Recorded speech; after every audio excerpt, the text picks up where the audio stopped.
I have decided to come back to India. Deputy भाई सुनने में आ रहा है आप आ नहीं रहे हो, आपको यूएस से निकाला जा रहा है, डिपोर्ट विपोर्ट हो रहे हो। अब तू स्टूडेंट वीजा लेके यूएसए जाएगा और वहाँ ये सब बकचोदी करेगा, कॉकरोच बनेगा तो भगाएंगे ही ना। तुझे क्या लगा था ट्रम्प तुझे अपनी गोद में बिठा के खिलाएगा? वाह, कॉकरोच जनता पार्टी। Yes, मैं अपने देश अपने घर इंडिया वापस आ रहा हूँ। मैं अपने देश इंडिया आ रहा हूँ। भाई को लग रहा है स्वदेश चल रहा है। जो देश है मेरा भाई आएगा, गाँव गाँव में बिजली आ जाएगी। अभी करता है उसके जो स्पोक पर्सन है वो उमर खालिद को अपना रोल मॉडल मानते हैं, तो इस चीज को मैं कैसे अनदेखा करूं।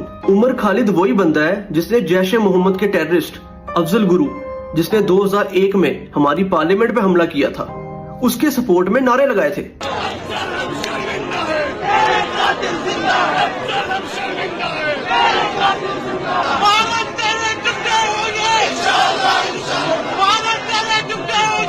उमर खालिद वही है जिसने हिजबुल मुजाहिदीन के टेररिस्ट बुरहान वानी को शहीद कहा था।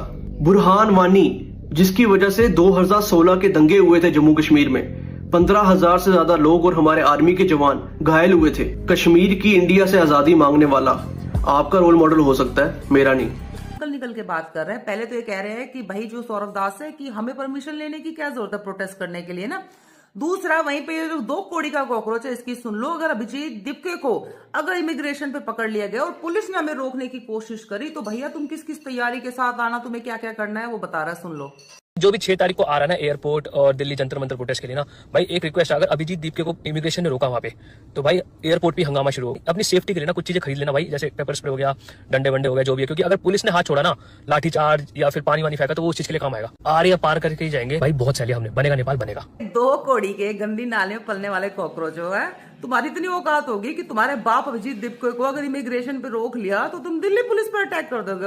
होए तुम क्या सोच रहे हो कि अरविंद केजरीवाल ने जो तुम्हें ऑर्डर दे रखा है दिल्ली को बांग्लादेश और नेपाल बना दो है, और तुम्हें लग रहा है इतना आसान है हम बना देंगे कि उमर खालिद ने भी तो कर दिया था, तुम तो वैसे भी उमर खालिद के सपोर्टर हो। तो तुम्हें इतना मैं बता दूं, दिल्ली पुलिस या जो हमारी फोर्सेस है वो बाद में आएंगी। हमारे देश के जिस युवा स्टूडेंट और जेनजी को तुम भड़काना चाह रहे हो ना, एक्चुअली वो तुम्हारी इन बातों में आने वाला नहीं है। वो देश प्रेमी है, तुम्हारी तरह देश का गद्दार नहीं है जो विदेशी ताकतों का टूल किट बना हुआ है। और मैं तुम्हें कह रही हूं, अगर तुम्हारे बात थोड़ा बहुत वहम हो ना जी में, तो करके देख लेना दिल्ली में दंगेबाजी।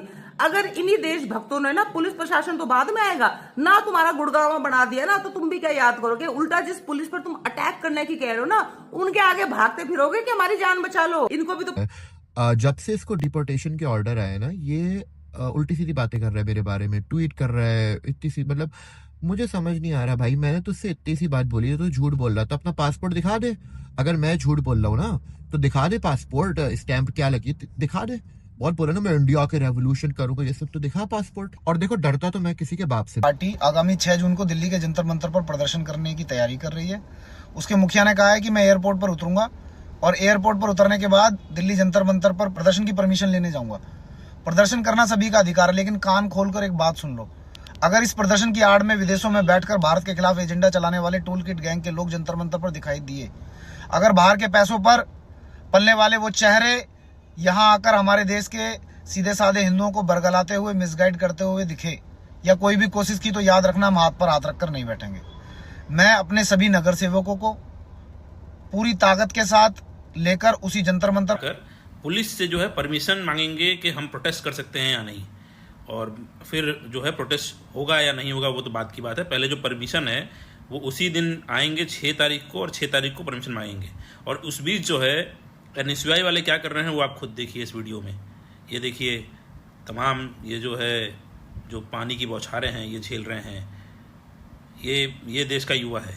देखिए ये पूरा बैरिकेड के लिए जंतर मंतर जाएंगे और धर्मेंद्र प्रधान जी के खिलाफ प्रोटेस्ट करेंगे, यानी कि जेंजीज को भड़का करके उन्हें सड़कों पर लाने की योजना है।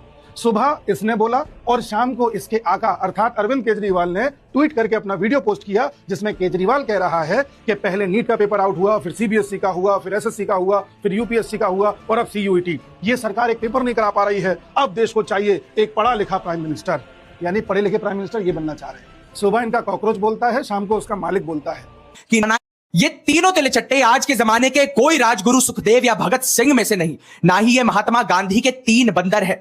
ये तीनों कॉकरोच जनता पार्टी के 3 नए चेहरे हैं। लेकिन सवाल आखिर ये है कि इनको कॉकरोच जनता पार्टी का चेहरा बनाया किसने? क्या पार्टी के अंदर कोई इंटरनल इलेक्शन प्रोसेस हुआ जिसके बाद इनको ऑफिशियली पार्टी का एक स्पोक्स पर्सन बनाया गया? या फिर ये तीनों कोई एक बहुत बड़ी हस्तियां हैं या फिर कोई बहुत बड़े इन्फ्लुएंसर्स हैं? कहां गए वो दोनों अर्पित स्पीक्स यानी अर्पित शर्मा और मेघनाथ, जिनके बेसिस पे कॉकरोच जनता पार्टी ने अपने साथ 22 मिलियन लोगों को जोड़ा था? इन लोगों की असली सच्चाई इस वीडियो में आगे मैं आपको बताता हूं। ये है सौरभ दास, जिनके लिए उरी सर्जिकल स्ट्राइक और ऑपरेशन सिंदूर में लड़ने वाले सोल्जर्स ब्रेवेस्ट नहीं बल्कि टुकड़े टुकड़े गैंग का एक प्रीमियम मेंबर जो इस देश के बंटवारे की बातें करता है। उमर खालिद वो ब्रेवेस्ट लगता है। ध्रुव राठी, जिसका आम आदमी पार्टी से कनेक्शन बहुत पहले एक्सपोज हो चुका है, उसी का रिसर्चर विजेता दहिया आज अचानक से कॉकरोच जनता पार्टी का ऑफिशियल स्पोक्स पर्सन बन के घूम रहा है। फिर ये ध्रुव राठी का ये था कि रिसर्चर की जरूरत है।